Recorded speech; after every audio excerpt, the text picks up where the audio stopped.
인간은 그가 어떤 목적을 가지고 살아가느냐에 따라서 인간의 가치가 결정된다 그랬습니다. 우리가 귀한 목적을 가졌으면 귀한 존재가 될 것이고, 천한 목적을 가지고 살면 천한 존재가 될 수밖에 없습니다. 목적 없이 살아간다면 이것은 분명히 가치 없는 생을 살아가는 것입니다. 우리가 큰 목적을 가지고 뭐 적은 목적을 가지고 그건 중요하지 않아요. 우리의 목적이 얼마나 하나님의 뜻에 합당한 것인지 그게 중요한 것입니다. 우리 인생의 목적이 하나님의 뜻에 합당하게 될 때에 비로소 하나님께서 우리를 인도하여 주시고 또 그 목적을 향해 가는 과정에서 우리는 언제나 하나님과 동행하며 하나님 주시는 기쁨과 행복과 또 평안을 누리게 되는 것입니다. 그래서 내가 어떤 목적을 가지고 사느냐, 이건 정말 너무나도 중요해요. 내가 이 땅의 삶을 고통 중에 살아가느냐, 아니면 하나님이 주신 기쁨과 평안 속에 정말 가치 있게 그렇게 살아가느냐, 그게 결정이 되기 때문에 그래요. 인생은 누구나 그런 인생의 목적이 있어요. 그런데 살아가다 보니까 참 허망한 목적을 가지고 사는 사람이 너무나 많다는 걸 제가 느껴요. 이 허망한 목적이라는 것은 뭐냐면 어쨌든 뭐 세상에 무엇을 이루려고 하는 거, 이건 다 허망한 것이야. 뭐 내가 이렇게 이야기하면 세상 사람은 말도 안 되는 소리다 할지 모르지만은 우리 하나님의 자녀는 분명한 목적이 이 땅에 있는 것이 아니고 하늘나라에 있단 말이에요. 하늘나라에 우리의 소망과 목적이 있어요. 이 세상 사람들 보면 난 정말 안타까울 때가 많아. 인생의 목적을 산에 두는 사람이 산에, 에베레스트, 난 저걸 꼭 정복하고 말겠다. 그 평생을 그 산에 올라가려고 말이지. 일평생 자기가 번 돈을 다 쓰고 또 자기 육체를 갖다가 혹사시켜 가면서 훈련해가지고 그 산 꼭대기 어마어마한 돈을 들여가지고 이 대표적인 산이 에베레스트 아니야. 그 먼 데를 가가지고 무슨 베이스 캠프를 치고 또 뭐 이렇게 여러분 말이 그렇지. 그거는 정말 지옥을 체험하는 거야. 영하 몇십도 되는 데서 얼어가지고 말이야. 산 탄 사람들 보면 손가락이 뭐 다 잘린 사람도 많고 동상 입어가지고. 나는 그런 생각을 해요. 저 사람은 저 산에 무슨 왼수가 졌나? 그렇게 산에 올라가고 싶으면 헬기 타고 올라가면 되지. 편안하게. 왜 저렇게 고생을 하면서 평생을 인생을 다 자기 생명까지 걸면서 올라간단 말이에요. 죽을 각오를 하고 올라가는 거예요. 근데 세상 사람들은 그걸 굉장히 칭송해줘요. 저 어지의 사람. 이 나라에도 5달러짜리 지폐에 보면 이 한 사람 사진이 있어. 그 사람이 누구냐면 이 나라에서 가장 추앙받는, 아마 세계에서 에베레스트 처음으로 정복했나 무슨 경리라고 그래. 이렇게 자기까지 줘서 그래요. 근데 세상 사람들은 다 그걸 가치 있게 보고 참 위대한 사람이다. 어떻게 그런 자신을 이기고 저 산을 정복했나. 근데 나는 믿음의 눈으로 볼 때는 다 너무나 부질없는 짓이야. 허황된 짓이야. 왜 저런 짓을 하고 있나. 저 시간에 저런 노력과 저런 피나는 노력을 갖다가 천국을 향해서 주님을 위해서 사용했다면 저 사람 얼마나 값진 사람이 될 수 있겠나. 그런 안타까움이 있어요. 그리고 인간은 자기가 목적한 걸 이루다가 그 거기서 대체로 죽더라고. 자기 목적이 있는 곳에 대체로 죽어. 그것 때문에 죽어.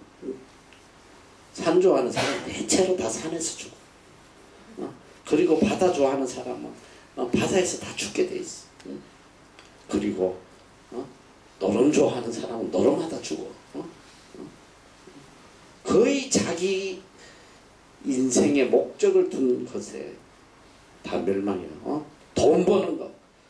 여길 목적으로 삼고 평생 돈의 혈안이 되잖아. 그 돈 때문에 다 죽더라고. 성완종. 내가 이번에 너희들 귀 아프게 이야기했지만 일평생을 돈 목적으로 살다 보니까 그 목적을 어느 정도 이루었어. 이뤘는데 결국은 그것 때문에 비참하게 생을 마감한단 말이지. 우리가 이 땅에 살아가면서 적어도 그리스도인이고 천국 시민이고 하나님의 자녀라면 여러분이 정말 나는 그리스도인이고 나는 하나님의 자녀다. 여기에 대한 분명한 확신이 있다면 여러분의 인생의 목적이 분명해야 돼요. 목적은 세상에 있으면서 내가 하나님을 믿는다면 그건 맞지가 않는 거예요. 전혀 맞지가 않는 거예요.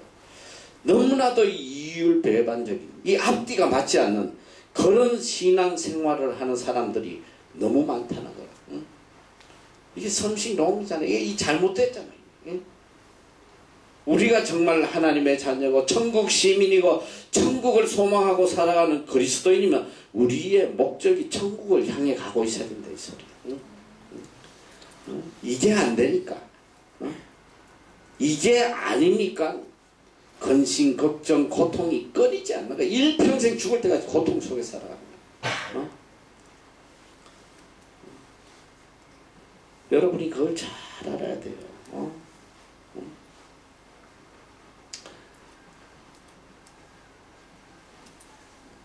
쉽게 이야기를 하면 자, 아주 가문이 좋은 집의 자녀다. 양반집 자녀다. 그러면 이 아이는 어릴 때부터 교육을 받아요.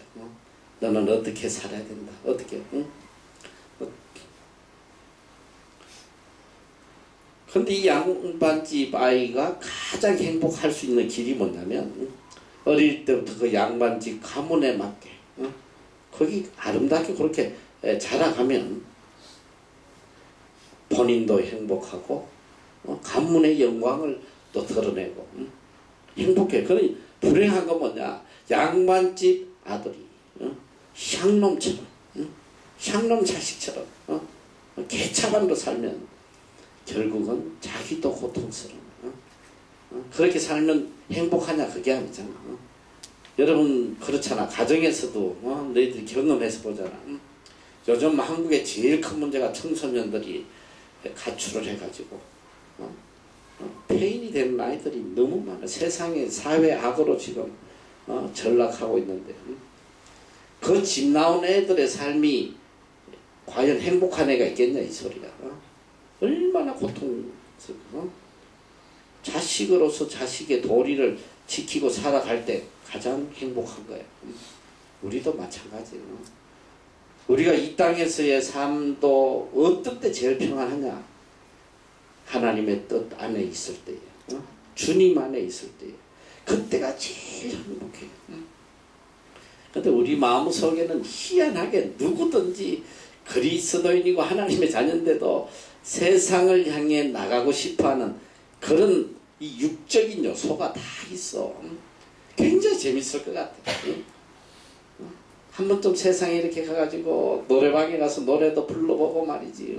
애들하고 조금 탈선도 조금 해보고 굉장히 이렇게 짜릿짜릿하고 매력적이고 그런 것 같은데 결국은 뭐냐? 잠시 그런 달콤함이 있을지 몰라도 그걸로 죽는 거야. 결국은 뭐냐면 궁극적 결과는 그 모든 것이 나를 멸망케 하는 고통이란 말이야. 여러분이 잘 알아야 돼요. 일생 동안 이 땅에서 우리가 일생 동안 하나님의 자녀로서 하나님이 기뻐하시는 목적을 가지고 살아가는데 그걸 못 이루게 하는 엄청난 악령의 역사가 있다는 거예요. 그걸 우리가 일평생 싸움이란 말이야. 바울 사도 같은 그런 위대한 사도도 성경 보면 정말 충격적이야. 오라 나는 공고한 자로다. 나를 이 사망에서 건져낼 자가 누구냐 했어. 나는 원하는 바 선은 행치 아니하고 원치 않는 악만 행한다는 거예요. 악만 행한다. 아니 바울 사도가 그렇게 고백할진데 우리는 말로 할 것도 없지. 매일매일 우리 속에 악과 거짓과 더러움과 세상의 정욕 이것과의 싸움, 이게 죽는 날까지 우리의 싸움이라고. 그런데 중요한 건 뭐냐? 우리가 분명한 목적을 가지고 이 목적을 향해 가면서 이 모든 내 속의 육적인 것들을 죽여나갈 때에 그때 우리에게 진정한 평안과 행복과 생명, 영원한 생명이 온다. 그래서 성경의 로마서에 보면 육신의 생각은 사망이요, 영의 생각은 생명과 평안이다. 육신의 생각 굉장히 달콤하죠. 세상에 내 육신의 쾌락, 이 본능을 따라서 즐기면 굉장히 달콤한 것 같아요. 그런데 결국은 그게 사망이고 고통이란 말이에요. 언제가 가장 행복하냐? 영의 지배를 받고 영의 생각 안에서 살아갈 때에 내 삶에 기쁨과 평안이 온다. 이게 뭐냐? 영의 생각이란 게 뭐냐? 우리가 영적인 목적을 가지고 하나님이 기뻐하시는 뜻에 합당한 목적을 가지고 그걸 향해 갈 때에 가장 우리 삶에 평안과 행복이 온다는 거예요. 그걸 우리가 결단코 잊어서 안 돼요. 자, 그래서 우리가 하나님의 자녀로서 이 땅에 어떤 목적을 갖고 살아야 되느냐. 오늘 사도 바울은 철저하게 그의 인생의 목적이 무엇이었다는 것을 모든 바울 서신을 통해서 철저하게 우리에게 들려주시는 게 한 가지 있어요. 그게 뭐냐? 나는 복음을 위해서 부르심을 받았다. 나는 이방인의 사도로 택정함을 받았다. 항상 그는 바울 서신을 통해서 그걸 강조해. 나는 하나님으로부터. 그래서 갈라디아서 1장 15절 16절에 보면 그러나 내 어머니의 태로부터 나를 택정하시고 은혜로 나를 부르시니까 그 아들을 이방에 전하기 위하여 그를 내 속에 나타내시기를 기뻐하실 때에 내가 곧 혈육과 언언하지 아니하고 어머니의 태로부터 택정했다. 이미 나는 어머니 뱃속에서부터 복음을 위해서 이미 나는 부르심을 받은 사람이다. 이게 얼마나 놀라워. 뼛속 깊이까지 하나님이 나에게 주신 인생의 목적을 깊이 깊이 새기고 한순간도 그 목적을 잃어버리지 않고 살아간 사람 바울이 나는 오직 복음을 위해서 태어난 사람이다. 복음을 전하지 않으면 살 이유도 없고 살 가치도 없고 또 복음을 전하지 않는다면 내 인생에 저주가 임할 것이다. 바울은 그걸 강조해요. 너희가 복음을 전하지 않으면 저주를 받을 거다. 우리는 복음을 위해서 부르심을 받은 사람이다. 그래서 성령이 우리에게 분명하게 들려주시는 거 뭐냐? 바울에게만 들려주는 게 아니에요. 저도 내가 그리스도인이고 하나님의 자녀라고 생각하는 사람은 분명히 성경에서 하나님께서 우리에게 주신 인생의 목적이 있다는 거예요. 인생의 목적은 내가 세우는 것도 아니고 내 뜻대로 하는 것도 아니에요. 하나님이 나에게 주신 그 목적을 가지고 따라가는 것뿐이에요. 그래서 성경은 여기저기 계속 우리에게 강조하는 것이 너희들이 이 땅에 태어난 이유는 바로 복음을 전가하기 위해서 그리고 선한 일을 위해서 우리가 지음을 받았다. 분명하게 우리에게 들려주시는 거예요. 그러니까 우리가 하나님이 주신 인생의 목적을 그대로 지키고 따라가려고 애써야 돼. 그럴 때에 하나님의 축복이 임하고 하나님의 기적이 임하고 하나님의 역사가 함께 하는 거예요. 오늘 우리가 인생을 성공적으로 살아갈 수 있는 방법이 뭐야? 딱 한 가지밖에 없어. 여호와가 함께 하실 때, 여호와가 함께 하시지 않으면 내 인생은 끝나버린 거예요. 요셉이가 비록 노예로 살았지만, 그가 또 비록 죄인으로 살았지만, 요셉 앞에 붙는 수식어는 항상 동일해요. 노예로 살 때도 여호와께서 그와 함께 하심으로 그가 형통케 되었다. 감옥에서도 여호와께서 요셉과 함께 하심으로 그가 형통하게 되었다. 오늘 우리 삶이 이 땅에서 성공적이고 형통하고 모든 것이 다 평안하게 이루어질 수 있는 유일한 길이 뭐냐? 하나님과 동행하는 것. 하나님이 함께 하시는, 내가 하나님의 뜻 안에 거하는 것. 이거보다 더 중요한 건 없어요. 그래서 우리는 생의 목적을 분명히 정하고 그 목적을 향해서 어떤 어려움이 오더라도 끝까지 흔들리지 않고 나가야 된다. 흔들리면 안 돼요. 얼마나 이렇게 우리를 흔드는 그런 것들이 세상에 많아. 주일 하려고 그러면 얼마나 쥐어 흔드는 일들이 많아. 그만두고 싶고 그런 경우도 얼마나 많은지 몰라. 그러나 하나님께서 나에게 주신 목적이라면 어떤 손해가 와도 끝까지 참고 견디며 나가야 된다. 오늘 사도 바울은 자신이 분명히 복음을 위해 태어났다는 걸 알고, 그는 성공의 기준이 분명해요. 뭐가 성공이냐? 이 복음에 유익한 거는 다 성공이에요.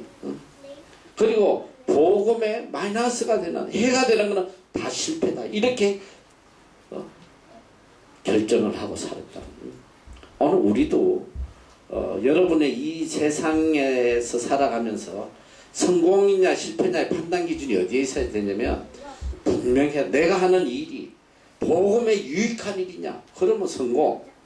내가 하는 일이 복음에 해가 되는 일이냐, 그러면 이건 실패야. 자, 예를 들어서 여러분이 이제 어떤 일을 할지 모르겠어. 어떤 사람은 비즈니스를 통해서 복음을 이뤄가는 사람도 있겠고, 어떤 사람은 또 교직에서 일어나는 사람도, 여러 가지 다양한 분야에서 다양하게 살아가겠지만은 내 인생이 성공이냐 실패냐, 그 기준이 뭐냐면, 돈을 못 벌어도 내가 지금 그 손해를 보면서도 비록 손해는 보지만 이 일을 통해서 상대방에게 복음이 전거되고 그리스도가 전파된다면 이걸 성공으로 생각해야 된다. 지금 우리 학교를 하나님께서 이 학교를 주셔서 여기서 지금 12년째 내가 해오면서 분명한 우리는 기준이 있었어. 복음 전거하는 거. 하나님께서 우리를 학교를 주셨을 때에 학생 한 50명 정도 되는 걸 인수받아가지고 재정적으로 그렇게 힘들고 그런 이런 핍박하는 사람들이 많아도 우리는 분명한 그 목적을 갖고서 하나님께서 우리에게 이 학교를 주신 건 복음을 위해서 주신 것이다. 하나님께서 우리에게 이 빌딩을 주신 건 선교하라고 주신 것이다. 그 목적 하나만 가지고 거기에 플러스가 되면 무조건 하는 거야. 그러니까 그게 성공이. 빌딩이 텅텅 비어 있어도 선교센터. 우리 먼저 선교센터 세워야 돼. 그리고 그렇게 재정이 어려워도 선교센터 모든 그 비용을 우리가 다 지불하거든. 모든 관리비 우리가 다 내주겠다. 너희들은 그냥 선교만 해. 이게 성공이라 이 소리야. 우리가 학교 하면서도 수익이 얼마나고 뭐 그런 거 한 번도 우리는 그것 때문에 학교를 운영한 적이 한 번도 없어요. 복음이 전파됩니다. 이게 가장 큰 축복이다. 복음이 전파될 수 있으면 물질은, 그래서 항상 물질관도, 우리의 물질의 개념도 그래요. 내가 이 학교를 운영하고 뭐 이런 여러 가지를 하면서도 물질에 대한 분명한 내 신앙적 가치관이 있어. 뭐냐? 복음을 증거하는 데에 도움이 된다면 아낌없이 쓰자. 응? 돈 계산하지 말자. 응? 물질은 하나님이 언제든지 필요하면 주신다. 내 수중에 내가 할 여력이 있으면 무조건 하자. 응? 무조건 하자. 응? 그래서 복음이 증거되면 이게 성공이다. 뭐 비록 하다가 자 우리가 예전에 그럼 항상 내가 우리 학생들에게도 야 우리가 복음 전하다가 여기 있는 거 다 써도 설사 가진 거 다 날라가도 복음 전할 때 써있다면 이게 성공이다. 그렇게 하자. 그래가지고 뭐 복음 전하기 위해서 너희들 한 가지만 예를 봐도 그렇잖아. 이 영어 학교에서 이렇게 차가 많은데 아무 데도 없어. 영어 학교에 차 한 대도 없어요. 없고 어쩌다가 뭐 8인승 차 한 대 있으면 아주 대단한 거예요. 내가 예전에 처음에 키위 학교에 있을 때 그 학교에 학생이 1000명이 넘었어. 중국 애들 갑자기 쏟아져가지고.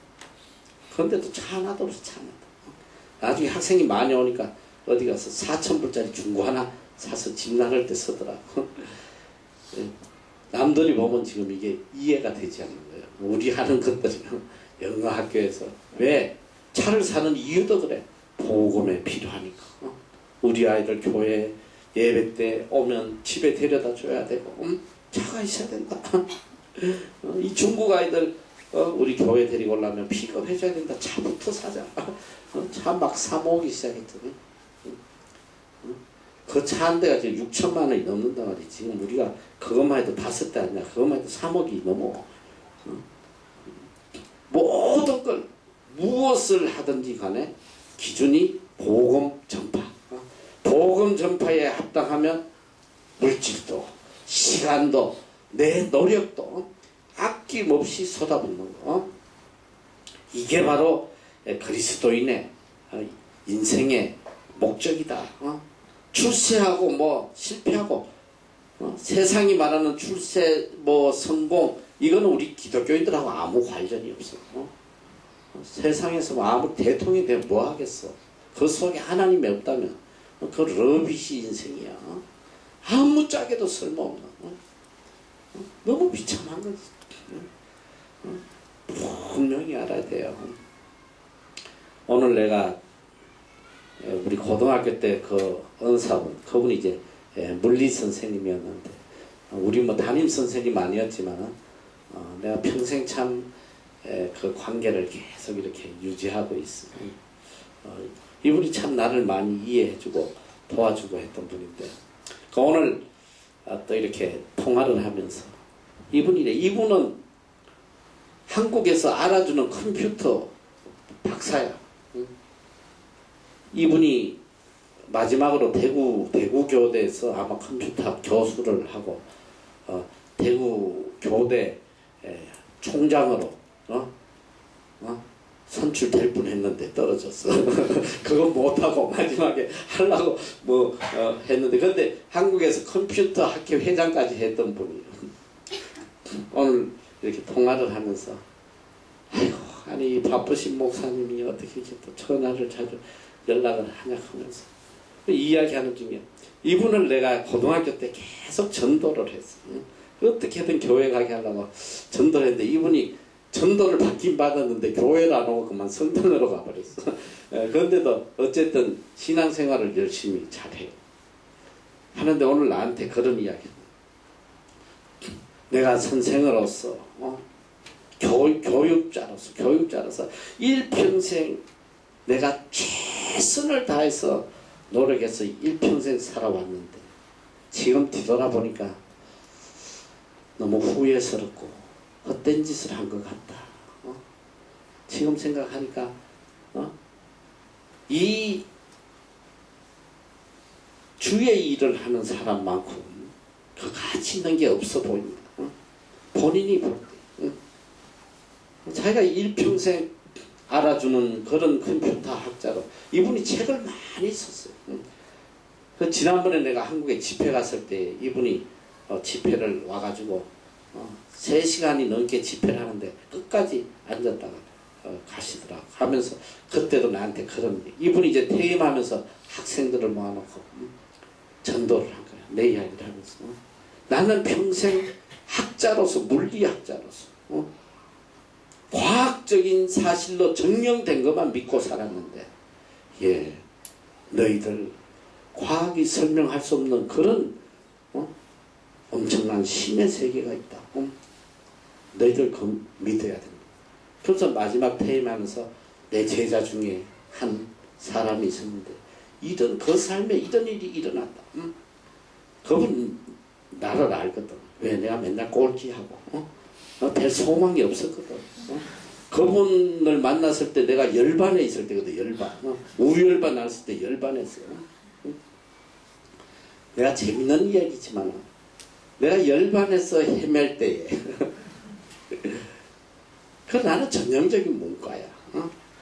야, 그거 참 신기해. 문과는 절대 이과 과목이 안 되대. 뭐 딴 사람은 뭐 그런지 몰라도 나는 이과도 잘하고 문과도 잘하는 요괴인간 같아. 나는 그냥 이렇게 외우고 뭐 주로 하는 게 이제 좋아하는 국산이 뭐 윤리니 뭐 국어니 뭐 어쨌든 계산 들어가면 나는 안 돼. 부호 들어가면 끝나는 거야. 죽어도 안 되는 거야. 그런데 내가 이분은 너무 나한테 따뜻하게 해줬기 때문에 내가 너무 불쌍해서 해줬는지 몰라도 이분 물리만큼은 내가 어떻게든 체면을 좀 세워야겠다. 그래서 진짜 내 나름대로 열심히 물리 시험 딱 시간이 됐는데 그날 밤에 막 코피가 터지도록 했는데 그 다음날 아침에 시험 보러 가는데 아무것도 생각나는 게 없어. 이 가면 빵점이야. 뻔해. 그 선생님을 볼 낯이 없는 거야. 인간적으로. 그래가지고 내가 어떻게 한지 알아. 내가 그때 중곡동 살 때인데요. 거기서 19번이 있어. 19번을 타고 신당로 가서 갈아타고 보광동으로 왔는데 내가 오상고등학교 나왔는데 뭐 나오지도 못했지. 중퇴했지만 못 따라가. 그런데 시험 보는 날 어떻게 한지 알아? 신당로에서 갈아타야 되는데 안 내렸어. 계속 가서 어디까지? 도봉산까지. 도저히 학교를 갈 용기가 안 나는 거야. 가서 시험 보면 빵점 나는데. 그래서 도봉산에 가서 신선한 공기 마시고 시험 끝날 쯤 해가지고 다시 학교로 갔어. 가가지고 선생님 찾아서 교무실에 선생님 아유 어제 밤새 한잠도 못 자고 공부하다가 막 깜빡 졸았어요. 그래서 그냥 종점까지 갖다 치고 왔습니다. 그때 선생님 야 빨리 저기 가서 시험 봐. 시험 주시는 거야. 내가 고를지 알고 미리 교실에 가서 답을 다 알았거든. 시험 보는 애들한테 미리 다 알아가지고. 그래가지고 그대로 가가지고 썼더니 내가 체면을 차렸잖아. 점수가 그래도 60 몇 점인가 나와가지고 답을 알려줬음에도 불구하고 60 몇 점밖에 안 돼.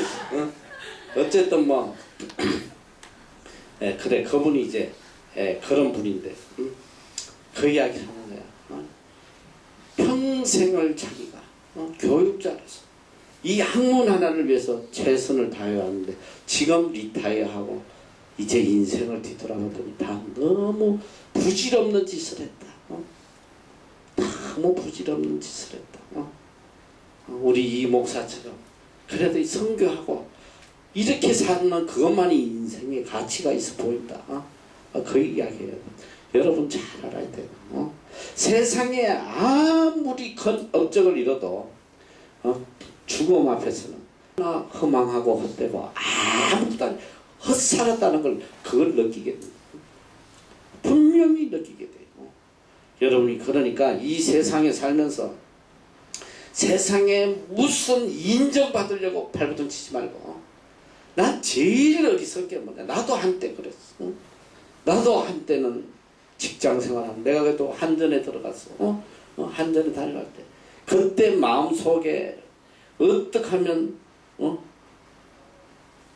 올라가고 어떻게 하면 인정받고 남들이 나를 그래도 부러워하고 그 마음속에 나도 그것도 가득 찼어요. 어떻게 하면 좋은 차 타고 말이지.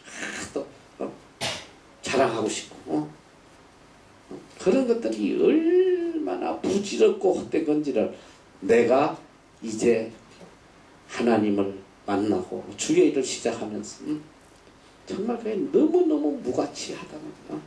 나는 그래서 제일 지금 한심한 게 누군지 알아? 이 목사들이 미쳐가지고 이 박사학위 받으라. 박사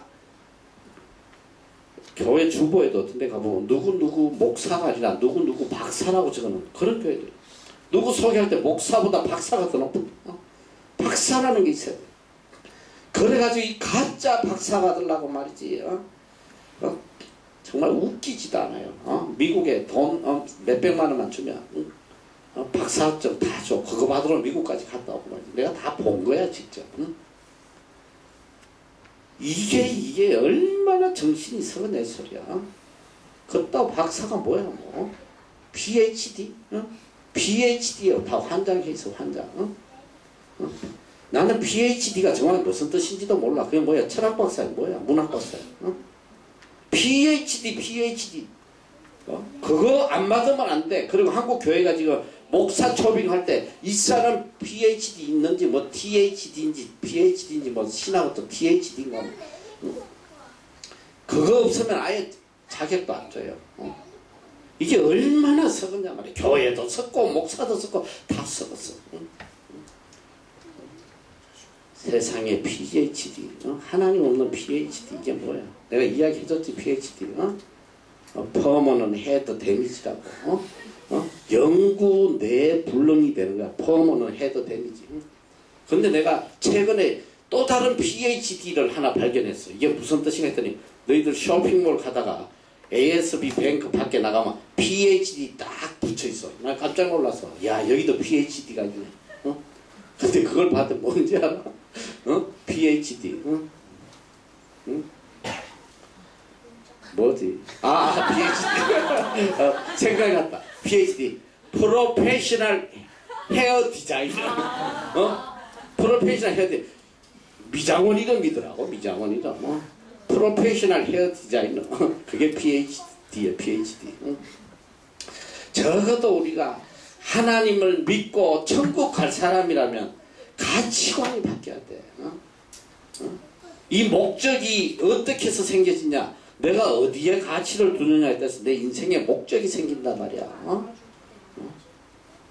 얼마나 헛된 일이야.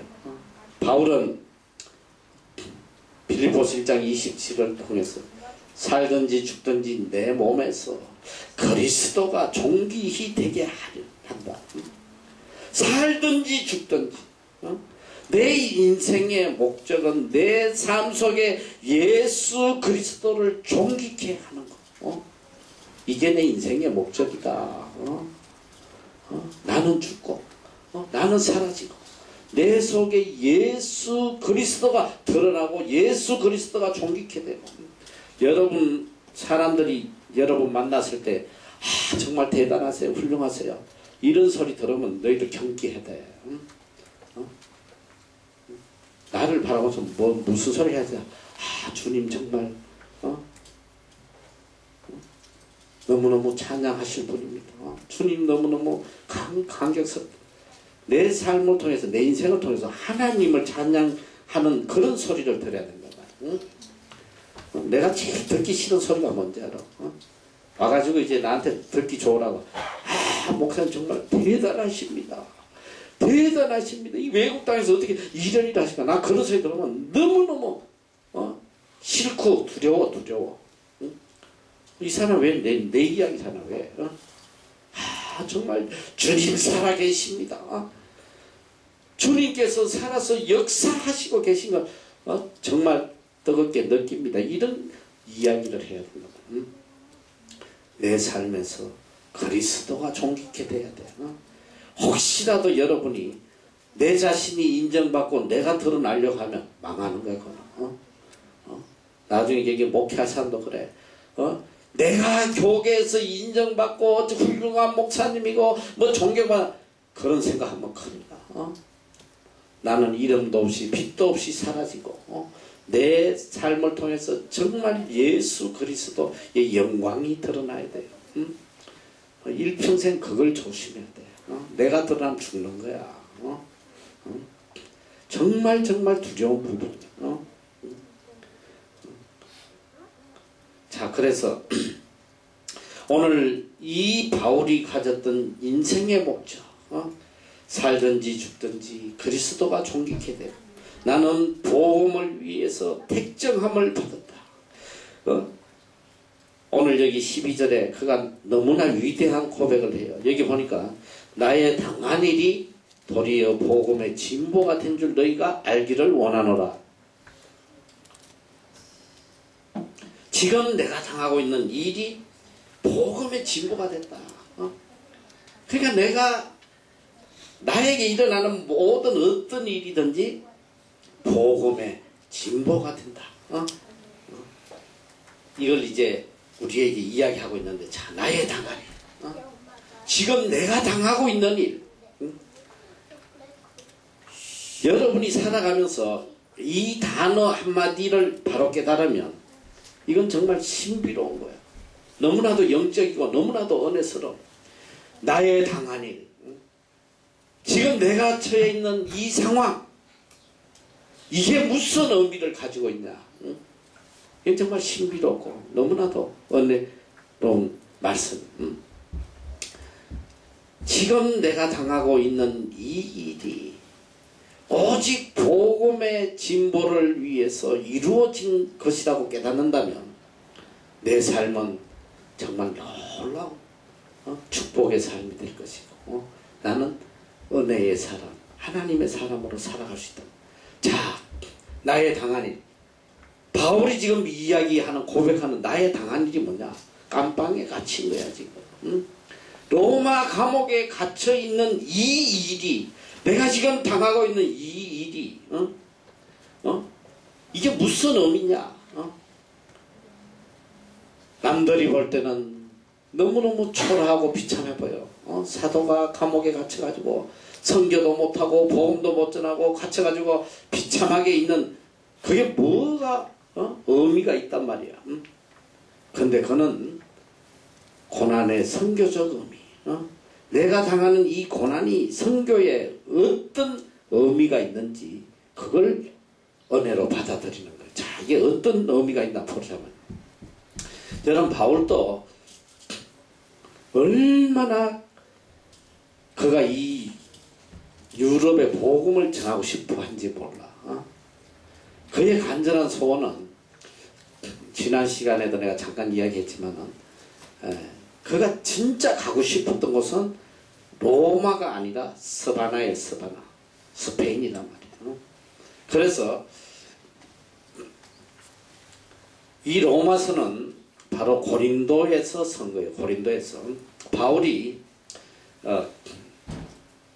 3차 선교 여행을 마치고 그는 계획을 해요.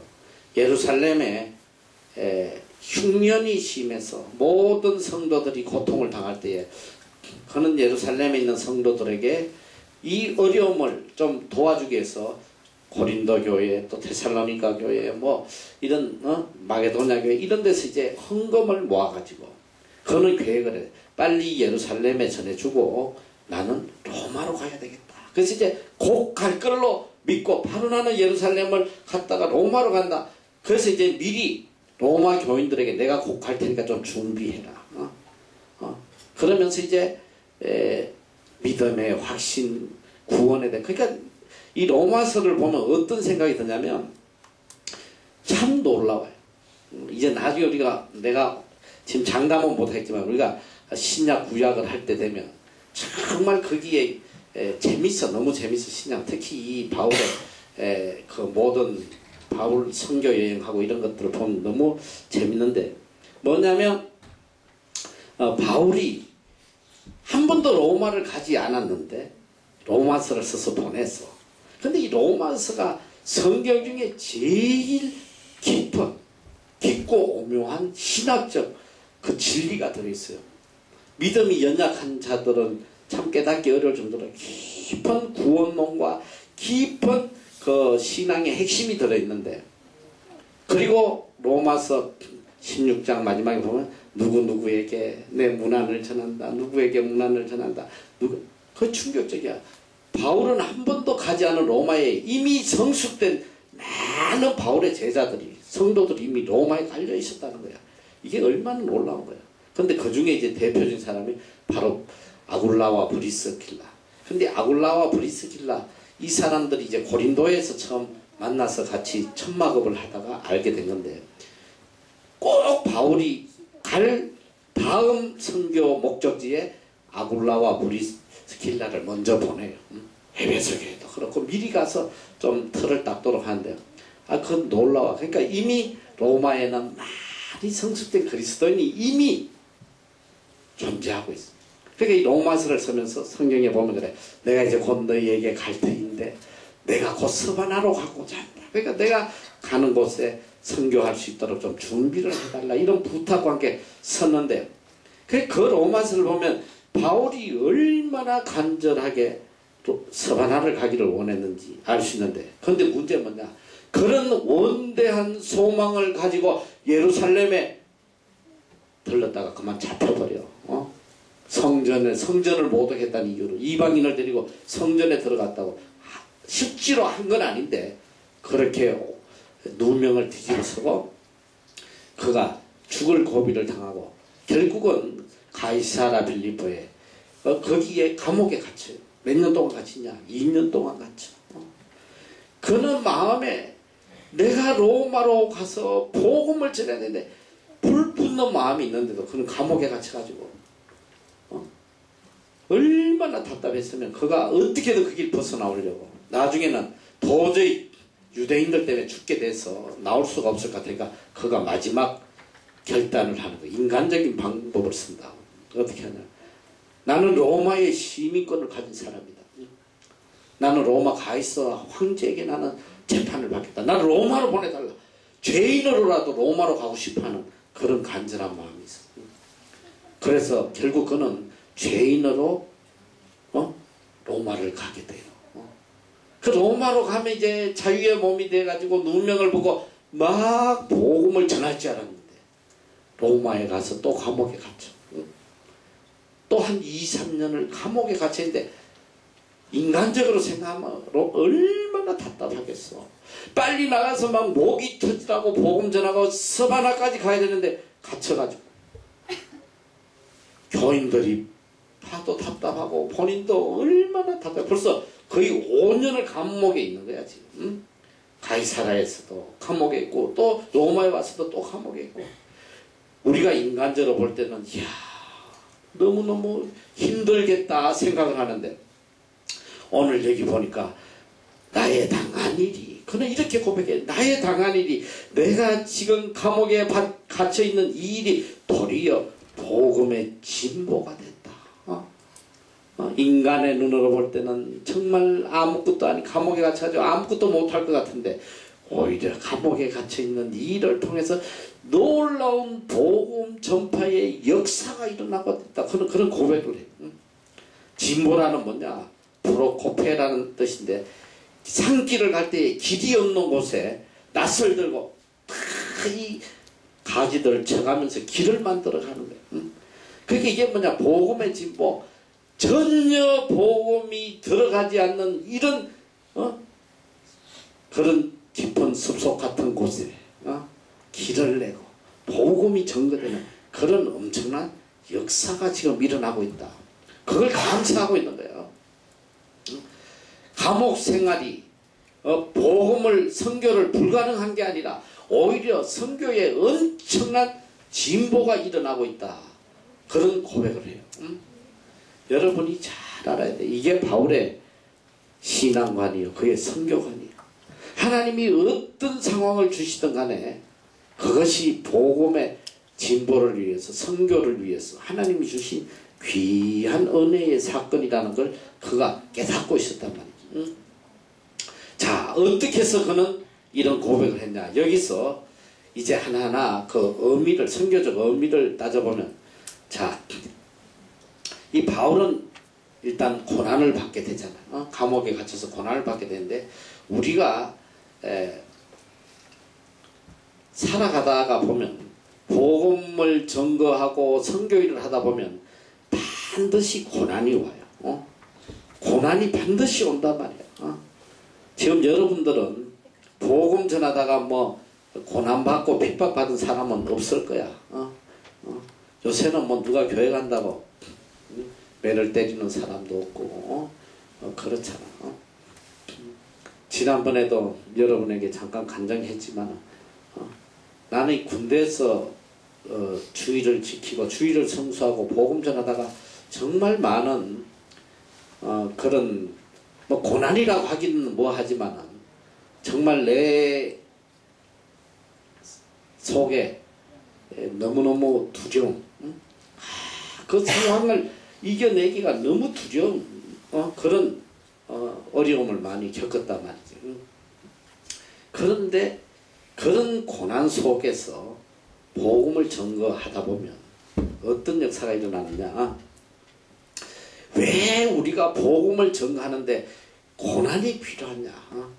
첫째, 고난은 복음을 순수하게 만들어줘요. 고난이 있을 때에 복음이 순수해져. 고난이 없으면 복음이 변질된단 말이에요. 지금 가장 큰 문제가 뭐냐, 기독교에. 번영신학이라는 거. 프로스페러티 가스펠. 그 대표적인 교회가 어디냐면 조엘 오스틴 교회예요. 번영을 부르짖는 거예요. 예수 믿어 축복받고 예수 믿어 문제 해결되고 예수 믿어서 모든 것이 다 형통함. 등 따시고 배부르면 인간의 포커스가 다 그런 데가. 그래서 그 교회가 폭발적으로 커지는 거예요. 그 교회만 가면 마음이 너무 시원해. 긍정의 힘 뭐 이런 거. 나도 뭐 조엘 오스틴 책을 많이 봤는데 그 책을 보면 되게 시원해요. 가슴이 시원하고 예수 믿으면 이 모든 문제가 다 해결되구나. 그런데 중요한 게 거기에 빠져 있어. 여러분이 잘 보면 조엘 오스틴 책이나 그의 설교를 들어보면 그 안에 복음이 없어. 복음. 천국 절대 말하지 않아요. 예수 그리스도의 십자가 예언이 하나도 없어. 복음이 하나도 없어. 다 변질된 거야. 예수 믿으면 문제 해결받고 축복받고 가난이 부여로 바뀌고 고통이 평안으로 바뀌고 그거밖에 없다 이 소리. 그래서 이게 지금 우리 한국 교회도 1960년대 전쟁을 겪고 난 뒤에 그 고난 속에 부흥이 교회 부흥이 폭발할 때 나는 아직도 그 기억이 생생해. 그때는 이 교회라는 교회마다 매일 집회야 집회. 앉을 데가 없어가지고 한겨울에도 가만히 깔아놓고 바깥에서 말이지 밤새 예배드리고 하는데 그때의 모든 교인들의 초점이 어디냐면 죄의 문제와 천국의 문제. 예수 그리스도가 내 죄 때문에 십자가에 돌아가셨다는 것. 그래서 그 죄를 가지고 통회하고 자복하고 그 예수님이 이 땅에 와서 공생애를 하시면서 제일 먼저 가르치는 게 뭐냐. 회개해라 천국이 가까웠느니라. 회개해라 천국이 가까웠다. 제일 먼저 가르치신 거야. 회개와 천국, 죄의 문제와 천국의 문제. 그때는 교회에서 가르치는 핵심이 뭐냐. 죄의 문제와 천국의 문제. 그러니까 모든 교인들의 간절한 소원은 뭐냐. 나도 죄 사함 받고 하늘나라에서 하나님과 더불어 영생의 삶을 살고 싶다. 그래서 밤새도록 애통하고 자복하고 통회하고 어떻게든 천국 백성으로 거듭나려고 말이지. 이게 신앙의 본질이었다 이 소리야. 자, 이제 등 따시고 배부르고 고난이 사라지니까. 그때는 예수 믿는다는 거는 생명을 내놔야 돼. 왜냐면 우리나라가 유교 국가잖아. 불교, 유교, 조상 섬기고, 만약에 그런 조상 섬기는 집에 누가 며느리가 뭐 아들이 장소리 교회 갔다 그러면 그건 맞아 죽었어 너. 여자들 딸들이 교회 간다고 아버지가 집에 데려다가 다 머리 다 잘라버리고 이런 일들이 비일비재했다. 우리 때는 비일비재했어. 교회 간다고 머리 다 깎아버려 여자애들. 가위도 다 잘라가지고 막 노숙자처럼 교회 못 가게. 그런 고난을 받으면서도 교회를 다니는데 그때는 복음이 정말 순수한 거야. 죄의 문제, 그리고 천국에 대한 소망. 근데 지금 등 따시고 배버리니까 고난이 없으니까 얘 교회에서 지금 무슨 짓거리 하고 있어. 지금 한국 교회가 어떤 교회가 회개해라 천국이 가까웠다. 여러분 죄 회개하세요. 그리고 세상에 모든 것 다 내려놓고 주님 위해 살아가세요. 주님의 영광을 위해서 고난을 기쁘게 봐. 그런 설교 구경도 못했노. 만약 그런 설교 계속하면 교인 다 떠날 거예요. 이만큼 변질된 거예요. 그래서 고난은 굉장히 중요한 거예요. 그래서 여러분이 잘 보면 인류 역사가 어떻게 가는지 알아? 부여해가지고 인간들이 복음의 순수성을 잃어버릴 때에 하나님께서 어떻게 하신지 알아? 사랑하는 자녀들을 위해서 고난을 주시는 거예요. 고난을. 고난을 당해서 죽게 될 때 영안이 열려가지고 다 헛되구나. 주님밖에 없어. 천국밖에 없어. 세계 1차 대전, 2차 대전이 어떻게 일어나냐면 영적으로 암흑기에 들었을 때에 하나님께서 매를 치시는 거예요. 그러고 나서 제정신들이 들어요. 여러분이 잘 들어야 돼. 개인도 그렇고 가정도 그렇고 사회도 그렇고 제일 위험할 때가 안락할 때, 평안할 때 그때 되면 이 순수성이 사라져버려. 제일 두려운 거야. 평안할 때 제일 위기란 말이야. 제일 조심해. 다윗이 그렇게 인생이 비참하게 된 죄를 범한 때가 어떤데 제일 평안할 때 나라가 다 평안하고 대평성대할 때 그때 그가 그렇게 멸망하는 거예요. 그래서 이 고난은 고난 속에 복음이 순수해지고 깨끗해진단 말이에요. 지금도 중국의 지하교회나 북한의 지하교회나 이분들 기도하는 거 보면 내가 직접 들은 건 아니지만 그 책이나 이런 걸 통해서 들어봤는데 그분들 뭐라고 그러는지 오직 주님 오실 그날 주님의 재림을 기다리고 천국을 소망하고 그분들은 그거밖에 소원이 없어. 주여 하루속히 통일되게 해주세요. 하루속히 우리도 이 억압에서 자유를 주시고 우리도 나만처럼 잘 살 그런 기도 있질 않아. 주님 오실 날을 기대하고 내가 지난번에도 잠깐 뭐 이야기했는지 모르겠는데 내가 요번에 한국 나와서 다른 데는 전혀 내가 집회를 안 하고 탈북자 아이들 모여서 1년 동안 성경 공부하는데 거기 가서 이제 복음을 전했는데 그 말씀 전했는데 거기 이제 그 하는 그 목사님이 있어요. 최강 목사님이라고. 그분 애들이 여기 2명을 내가 데려다가 그때 공부를 시켰어.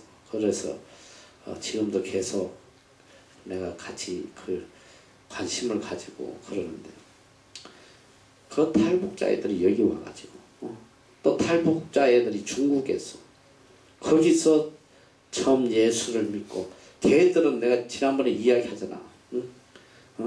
이렇게 졸고 있으면 안 된단 말이야. 눈 떠. 지금 얼마나 중요한 시기인데 예수 믿고 걔들이 1년에 성경을 100독해 100독. 100독하는 거예요. 하루 종일 성경. 처음에 미치지 막 발작을 한대. 그런데 이 성령의 능력이 얼마나 큰지 나중에는 뭐 그러니까 내가 그랬어. 그가 설교하면서 나 여기 강단에서가 두렵다. 얘들 나보다 성경 훨씬 많이 알고 있는데 그래서 그 목사님도 그래. 절대로 자기 외부 강사 안 쓴대. 애들이 비웃는다는 거야. 헛소리 삑삑한다. 근데 그 애들이 그렇게 복음이 딱 들어가면 어떤 역사가 일어나는지 알아. 빨리 남한에 가서 나도 자유 얻고 잘 먹고 잘 살고 안정된 생활했다. 그거 위해서 생명을 걸고 북한을 넘어왔는데 중국에서 이 성경 말씀 듣고 말씀으로 변해서 걔들이 뭐 하는 줄 알아? 다시 북한에 가겠다. 내 민족에게 예수 그리스도 이 천국 십자가 이것 전해줘야 되겠다. 지금까지 17명이 들어가서 복음 전하다가 순교했다는 거야. 여러분 고난 속에 복음의 그 순수함, 그 능력, 십자가, 그리고 천국을 위해서 자기 목숨도 아끼지 않는단 말이지. 그들 마음속에는 오직 하나밖에 없어. 예수 그리스도. 내가 자주 이야기하죠. 카타콤. 그 지하 무덤에서 일생을 살아가면서 거기 가면 딱 들어가면 지하 동굴에 제일 먼저 쓰여진 글귀가 뭔지 알아?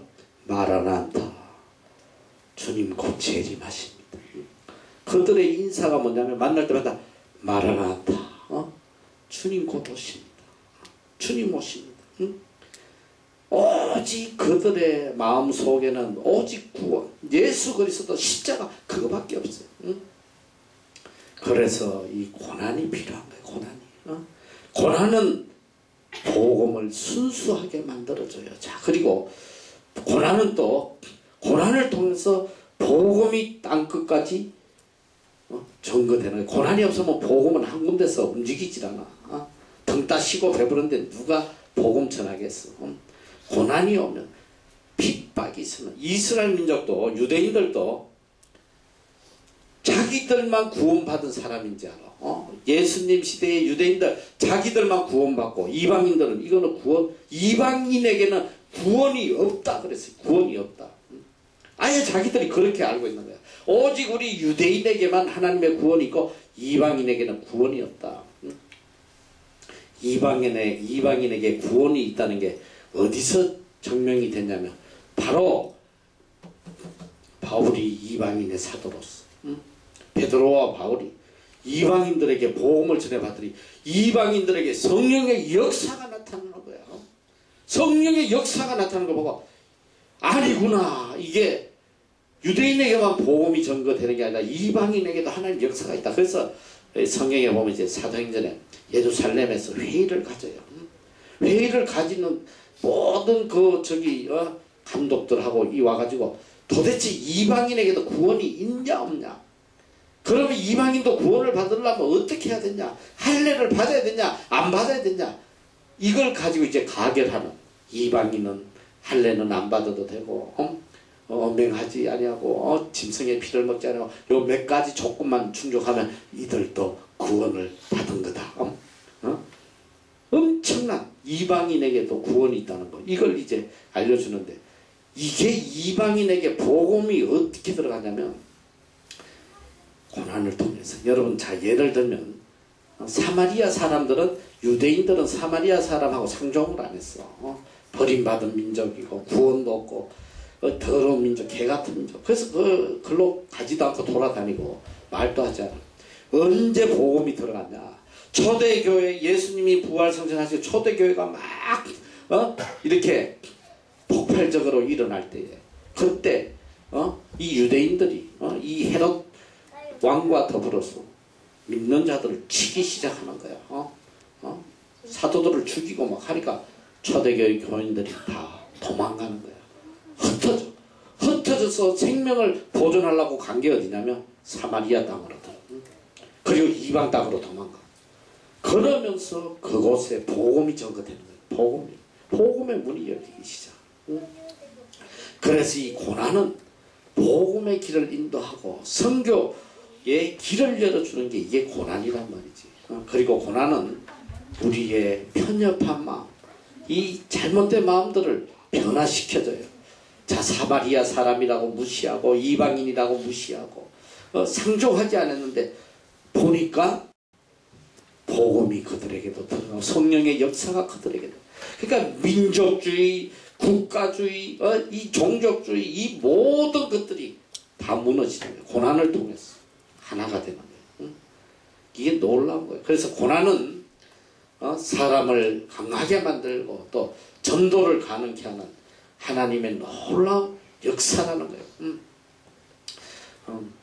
로마서 8장 28절도 하나님을 사랑하는 자 곧 그 뜻대로 부르심을 입은 자들에게는 모든 것이 협력하여 선을 이룬다.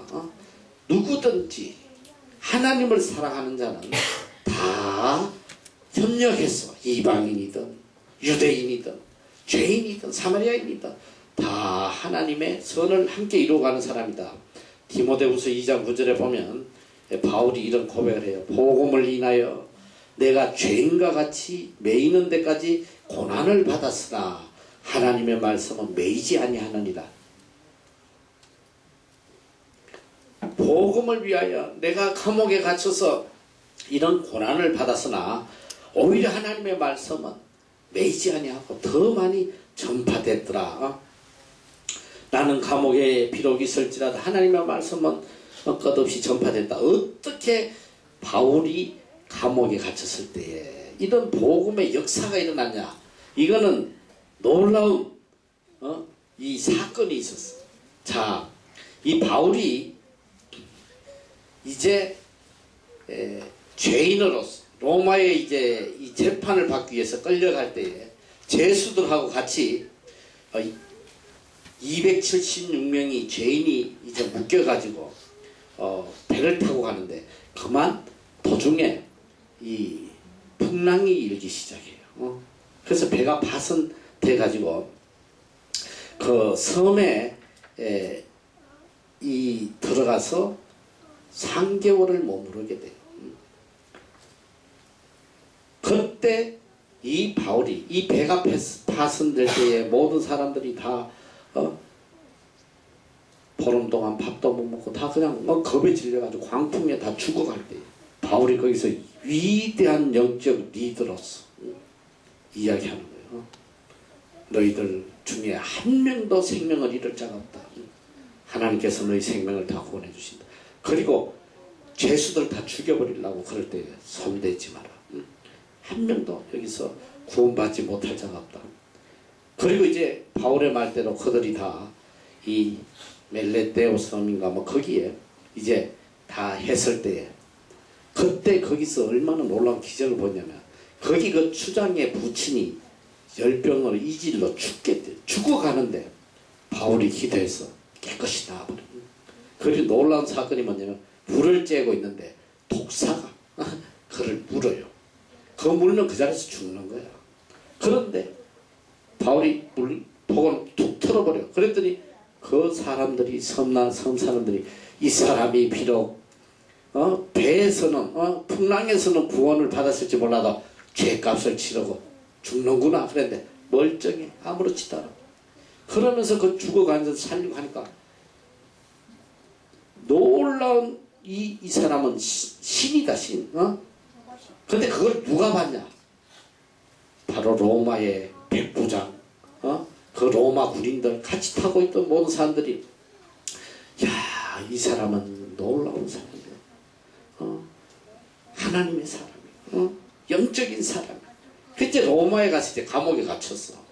로마에 그가 갇힌 감옥은 일반 감옥이 아니고 이 궁 안에 있는 이 귀족들이 사는 그때 이제 귀족들이 전부 다 이거 외부 침입 때문에 성을 만들어 놓고 사는데 그 성 안에 있는 감옥에 갇혔단 말이야. 그가 거기에 갇혔을 때 살아 돌아온 백부장이나 이런 로마 군인들이 입을 통해서 저 지금 감옥에 있는 바울이라는 사람, 일반 사람이야. 정말 하나님의 사람, 능력의 사람. 이 말이 퍼지기 시작하면서 그가 감옥에 있을 때 어떤 역사가 있냐면 많은 이 귀족들이 바울을 찾아와서 말씀을 듣기 시작해요. 한 명 한 명 그들에게 고관 대작들에게 복음이 전거되는 거예요. 그래서 엄청난 역사가 일어나기 시작하는데 여러분이 잘 알아야 돼. 로마가 모든 나라의 복음은 어디서부터 전거되냐면 밑바닥에서부터 올라가는 거예요. 천민으로부터, 노예들로부터. 우리나라도 마찬가지야. 우리나라도 복음이 누구에게 들어갔냐? 제일 먼저 한 게 향놈들. 그 다음에 여자들. 천대받고 멸시받고 이런 그들을 통해서 복음이 들어가서 위로 올라가기 시작해요. 이게 보통 일인데 로마는 아주 특이해요. 복음이 어디서부터 내려가냐면 귀족들로부터 내려요. 귀족들이 이 바울에게 복음을 듣고 전파되기 시작하는데 도미티아누스 황제 때에 그 황제의 어머니와 딸들이 예수를 믿어. 그리고 복음이 들어가고 300년도 안 돼가지고 로마는 기독교 국가가 되버려. 기독교 국가가 될 때 그리스도인이 몇 프로였냐? 인구의 7%밖에 안 됐어. 7%. 이건 역사에 있을 수 없는 거야. 7%가 어떻게 그 국교를 만들 수 있겠어. 근데 그게 가능했다는 게 이 7%가 그 중에 많은 사람이 고관 대장이에요. 높은 사람에게 복음이 들어갔기 때문에 국가가 됐다. 그래서 이 로마 제국이 기독교 국가가 되므로 이 복음이 전 유럽으로 전거되나요. 전 유럽. 여러분이 잘 알아야 돼. 이 바울 한 사람 때문에 어떤 복음의 진보가 일어났냐. 이건 놀라운 거야.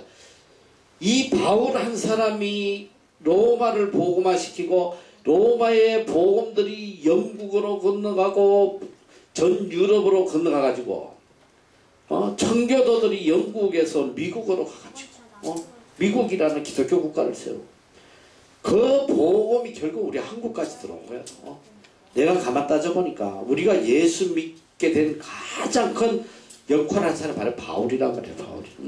바울을 통해서 복음은 서쪽으로 계속 이렇게 진행이 돼서 우리나라를 통해서 이제 중국으로도 가고 하는데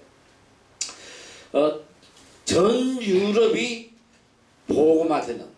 그러니까 바울이 비록 감옥에 갇혀 있었지만 내가 이렇게 감옥에 있는 일이 우연이 아니더라 이 소리야. 하나님의 놀라운 섭리가 있을 때 있었죠.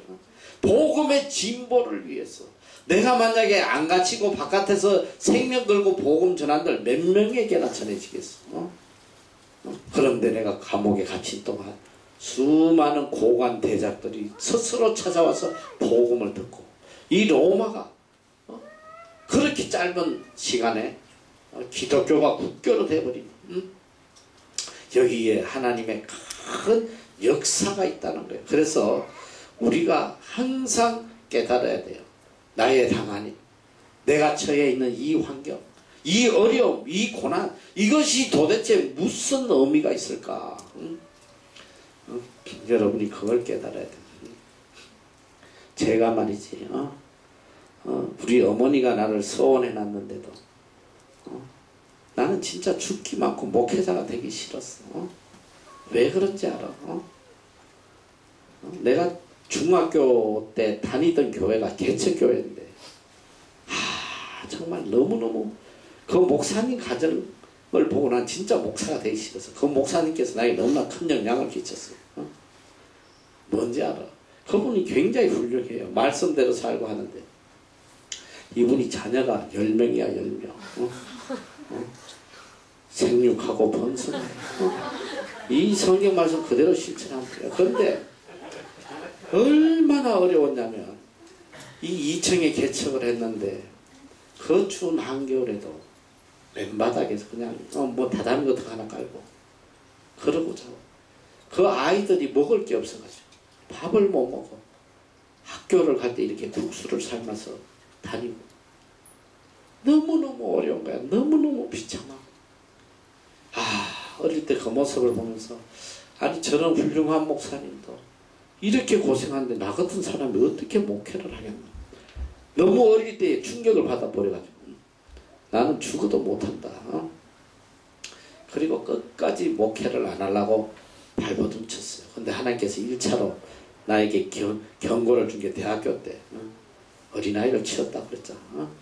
이 17개월 된 어린아이를 앞뒤 바퀴로 다 넘어버려서 돌멩이인지 알고 안 넘어가는 거냐. 차를 빼가지고 또 다시 넘고 이짓해가지고 앞뒤 바퀴를 어린애 애기 머리 위로 다 넘어 피투성이 하네. 그게 살아났다면 너희 말이 되겠어 그게. 어른도 그는 그냥 직사하는 거야. 그런 기적을 통해서 하나님이 살아계시고 내가 그때 하나님 앞에 애를 안고 앰뷸런스에 싣고 병원 가면서 내가 눈물로 해. 하나님 잘못했습니다. 이 아이만 살려주시면 제가 바로 저 앞으로 신앙하고 주의 종 되겠습니다. 그렇게 간절히 회개하거나 그리고 이제 한전에 들어갔는데 한전에 들어가서 살아보니까 너무 좋은 거야. 월급 주지 보너스 주지 대우받지. 또다시 옛날 목사님 그 국수 먹고 그 생각하니까 죽었다가도 못 가겠더라. 응? 진짜 살만한데 내 인생에 가장 행복했던 데거든. 나도 뭐 찢어지게 가난하게 살다가 한전 들어가서 집도 장만하고 말이지, 차도 있고 막 어디 가도 대접받고 하는데 또 가난한 생활로 돌아간다는 게 이거는 뭐 꿈에 상상도 못하지. 그래가지고 끝까지 버티기다가 하나님이 13년을 참으시다가 매를 치시는데 그냥 부산에 휴가 갔다 박살이 났잖아. 상대방 차가 그냥 80km로 넘어가서 들이받아가지고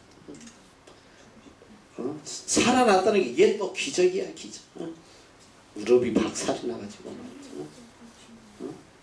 병원에서 무려 6개월을 그냥 대수술을 받고 6개월 동안 병원 가서 너희들이 이 무릎을 말이지 박살이 나가지고 대수술을 받고 기부술을 해놨는데 너 3개월 기부술했다 그러면 어떻게 되는지 알아?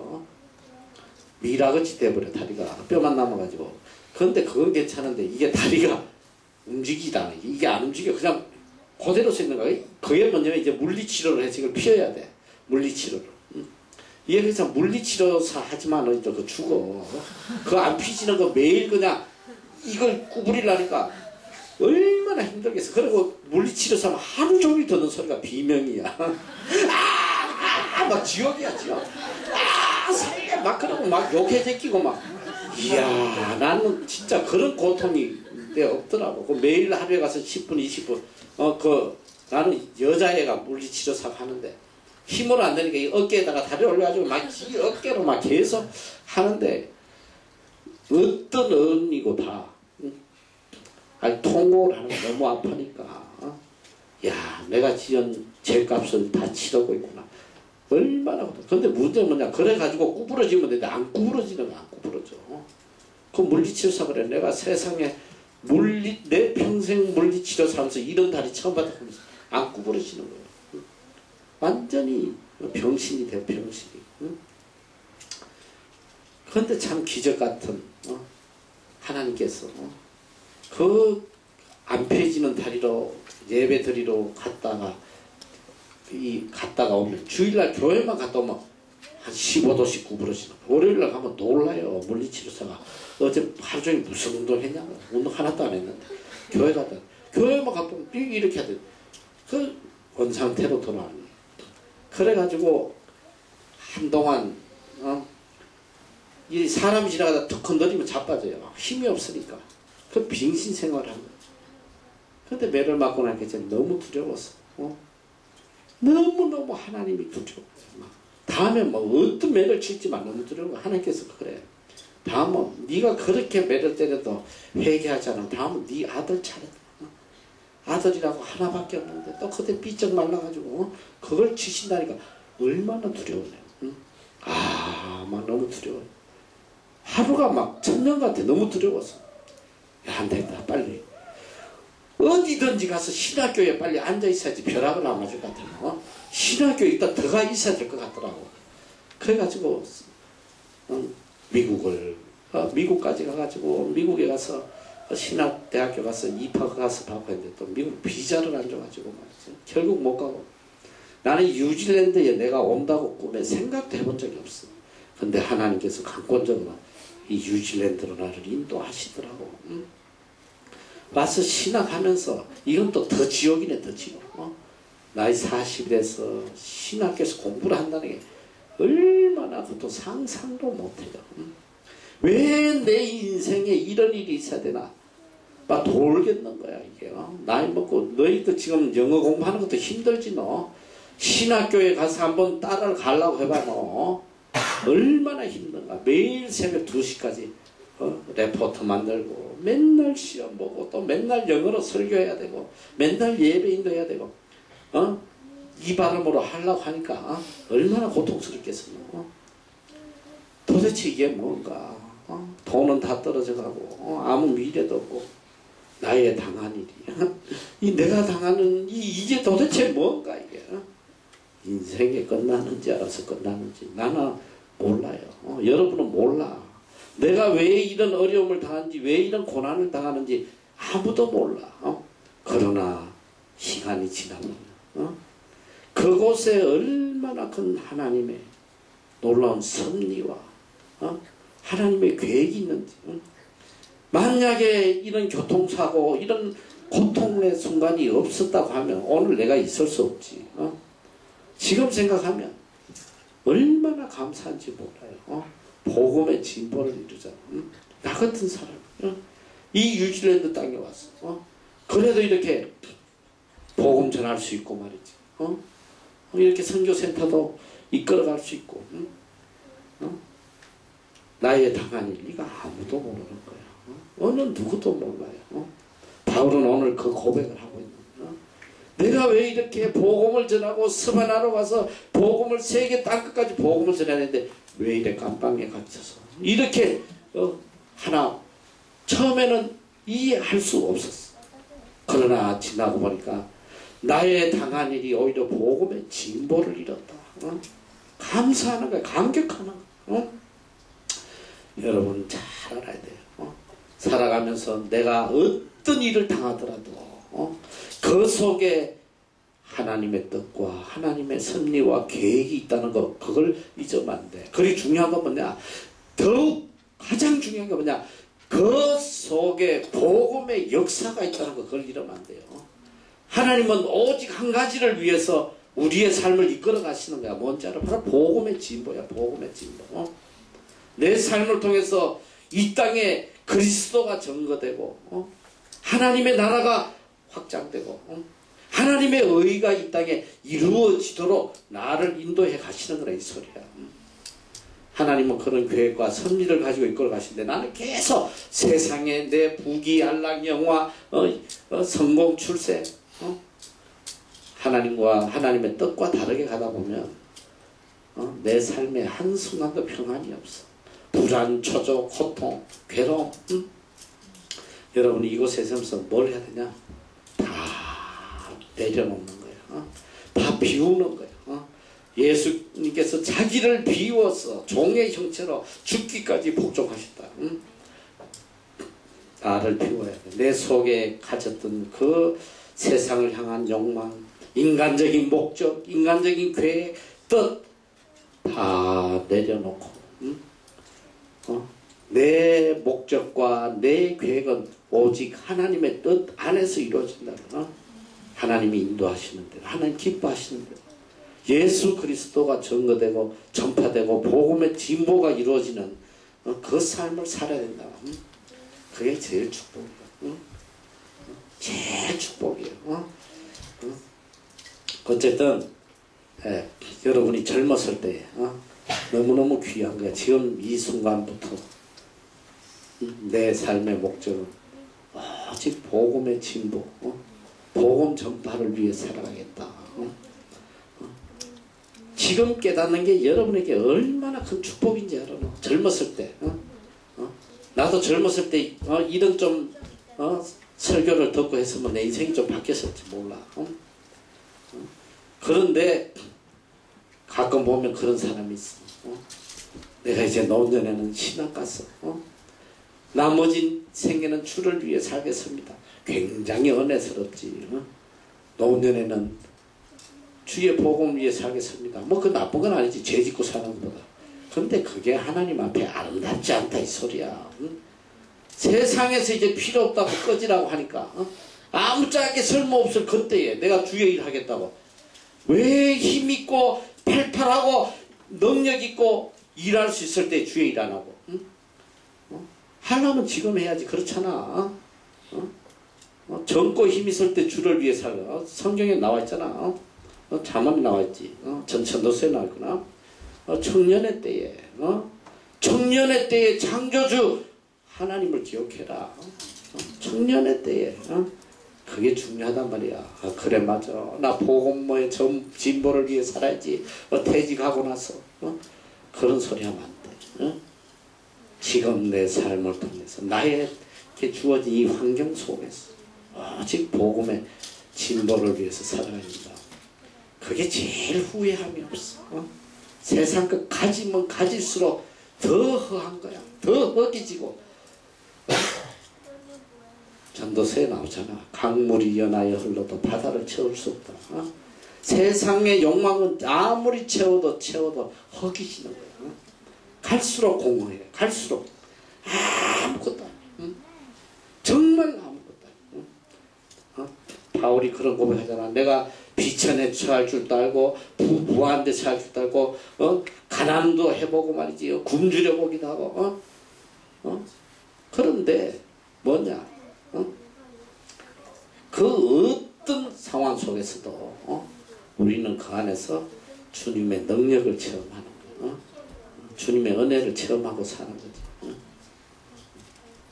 어쨌든 여러분들이 젊었을 때에 하나님 안에서 인생의 목적, 뜻을 가지고 나가야 된다. 이 믿음대로 살아가시기를 축원합니다.